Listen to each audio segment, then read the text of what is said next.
Um, on this teaching module, we're going to look at rent seeking and the production possibility frontier. We've seen this already, but it's worthwhile to go over again now that we understand more fully what rent seeking is, as well as capture.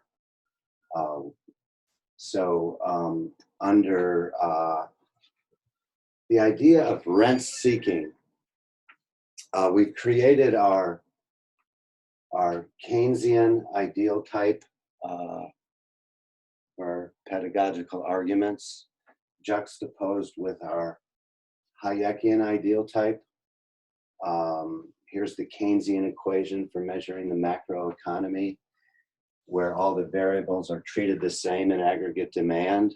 But for Hayekians, like myself, classical liberals, we believe that the state is a burden. So again, that's the juxtaposed and opposing worldviews between Keynesians and Hayekians. And this idea behind, called the government burden, government percentage of the economy, it doesn't come from Frederick Hayek. It comes from a person, an American economist named Murray Rothbard. Oh, no, I'm sorry, wait. Oh, yeah, the burden, the government burden comes from Murray Rothbard. And as I mentioned before, the original idea behind rent seeking comes from Gordon Tullock. But Anne Kroeger's 1974 paper, The Political Economy of the Rent-Seeking Society,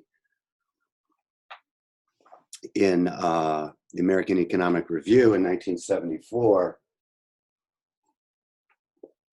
is the most well-known paper on that. And she uses, as an example, the production possibility frontier, and shows, here's the production possibility frontier.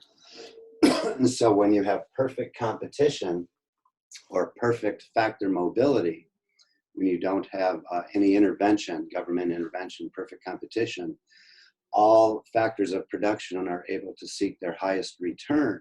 So you can operate somewhere along the production possibility frontier, right? So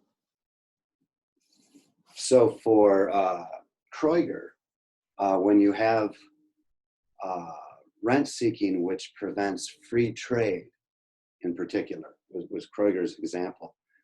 When you have rent seeking, which prevents free trade, you're operating at below your possibility frontier, and therefore you get reduced economic growth, and therefore reduced reduction in absolute poverty. So this rent seeking doesn't allow the growth needed to reduce absolute poverty. So that shows the importance of factor mobility.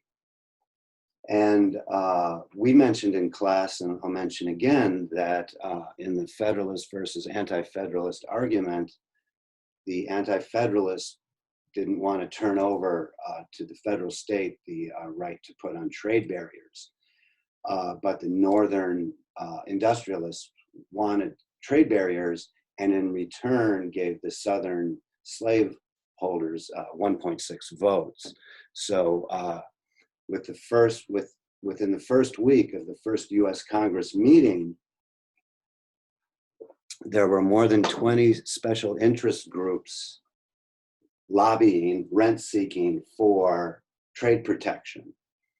And that, I got that from Charles Beard, 1913, an economic interpretation of the US Constitution.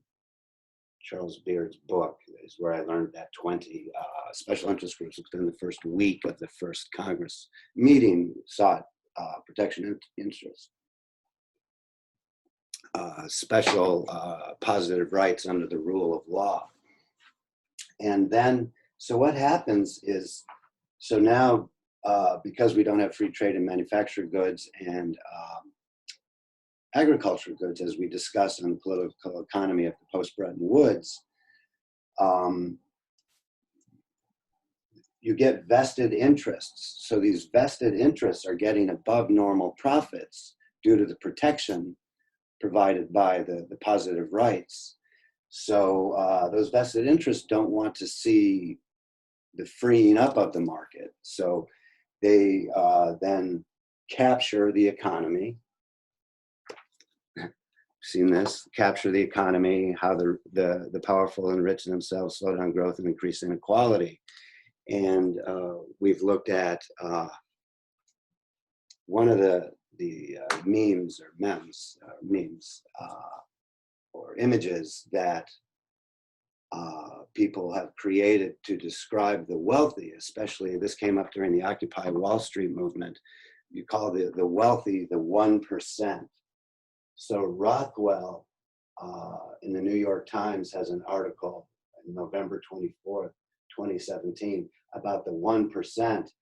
And it's the 1% are those who have captured the economy in the political process and preventing the factor mobility necessary for competition. So they get above normal profits due to the rent seeking, and the economy becomes captured in an inefficient position.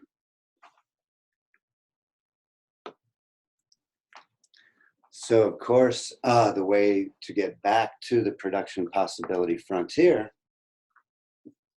is to declare unilateral free trade, and then you'll be approaching back to your production possibility frontier. And as we learn from comparative advantage, everybody gains from trade. Okay, then, so back to our Keynesian and Hayekian ideal types. In the rap videos that we've seen and that are available on YouTube, Hayek versus Keynes, the person playing Hayek says, this Keynesian equation contains too much aggregation. So that's what we're going to look at now using the production possibility frontier to show, to make the point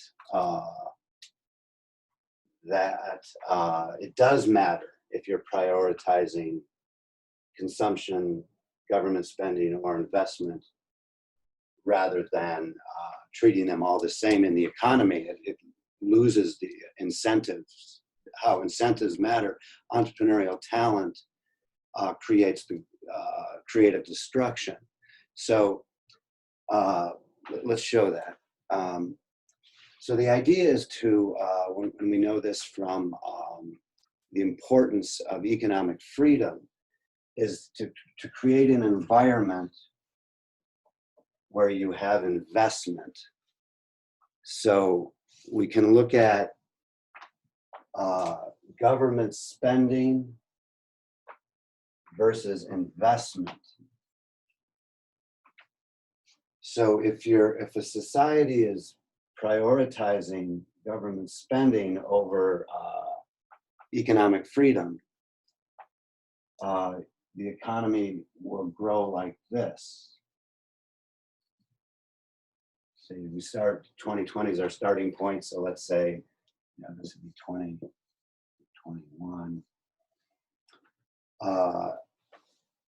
Government priority. But if you have economic freedom, then you're prioritizing investment.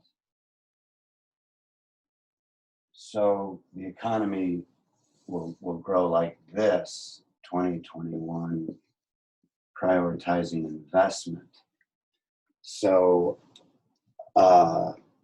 then you have the more factor mobility you have, the less capture, then the more reduction in absolute poverty that you have.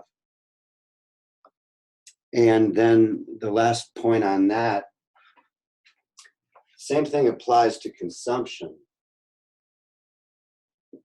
It's better for an economy over the long term and an individual to prioritize investment over consumption. So that completes our module on rent seeking and the production possibility frontier.